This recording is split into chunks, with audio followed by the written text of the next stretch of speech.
നുണകൾ കൊണ്ടൊരു കൊട്ടാരം സൃഷ്ടിച്ച് പിന്നെ കുടുക്കിൽ നിന്ന് ഊരാ കുടുക്കുകളിലേക്ക് ചെന്ന് വീഴുന്ന നായകന്റെയും സഹതാരങ്ങളുടെയും കഥ പലപ്പോഴായി നമ്മൾ മലയാള സിനിമയിൽ കണ്ടിട്ടുണ്ട്. ഇതേ ഫോർമുലയിൽ തന്നെയാണ് ജീത്തു ജോസഫിന്റെ നുണക്കുഴിയും പ്രേക്ഷകനെ കൂട്ടിക്കൊണ്ടുപോകുന്നത്.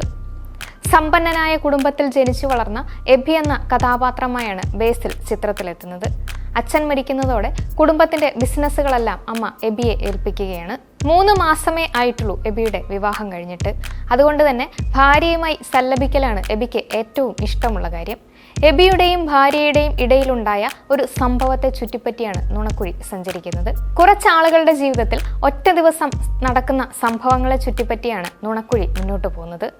യാതൊരു പരിചയവുമില്ലാത്ത ആളുകൾ ഒരു സംഭവത്തിന്റെ കണ്ണികളാകുകയും പിന്നീട് അത് പരിഹരിക്കാൻ ശ്രമിക്കുന്നതുമാണ് കഥ. നുണക്കുഴിയുടെ ഏറ്റവും വലിയ ഹൈലൈറ്റ് ബേസിലിന്റെ അഭിനയം തന്നെയാണ്. എക്സ്പ്രഷനിലൂടെ തന്നെ പ്രേക്ഷകരെ ചിരിപ്പിക്കാൻ ബേസിലിനായി. ബൈജു സന്തോഷ്, ഗ്രേസ് ആന്റണി, സൈജു കുറുപ്പ്, അജു വർഗീസ്, സിദ്ദിഖ്, ബിനു പപ്പു തുടങ്ങിയവരുടെ പ്രകടനവും സിനിമയുടെ രസം കൂട്ടി.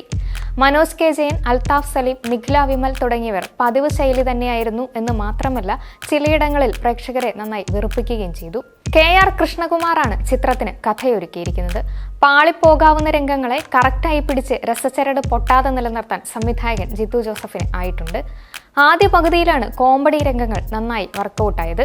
ബേസിലും ഗ്രേസും തമ്മിലുള്ള കോമ്പിനേഷനാണ് ആദ്യ പകുതിയെ കൂടുതൽ എൻഗേജിംഗ് ആക്കിയതെങ്കിൽ രണ്ടാം പകുതിയിൽ ബേസിലിന്റെയും ബൈജു സന്തോഷിന്റെയും അഴിഞ്ഞാട്ടമാണ് പ്രേക്ഷകന് കാണാനാവുക.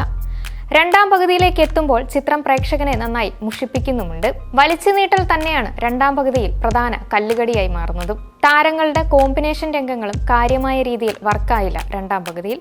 പ്രത്യേകിച്ച് കഥയൊന്നുമില്ലാതെ ഇഴഞ്ഞു നീങ്ങുന്ന ഒരവസ്ഥയാണ് രണ്ടാം പകുതിയിൽ അനുഭവപ്പെടുക. വിഷ്ണു ശ്യാമാണ് ചിത്രത്തിന് സംഗീതമൊരുക്കിയിരിക്കുന്നത്. കളിക്കളം ഇത് കളിക്കളം എന്ന റാംജി റാവു സ്പീക്കിങ്ങിലെ പാട്ടിനെ അനുസ്മരിപ്പിക്കുന്ന സംഗീതവും ചിത്രത്തെ കൂടുതൽ ആസ്വാദികരമാക്കി.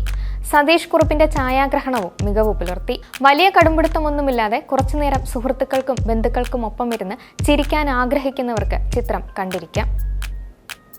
കഴിഞ്ഞു.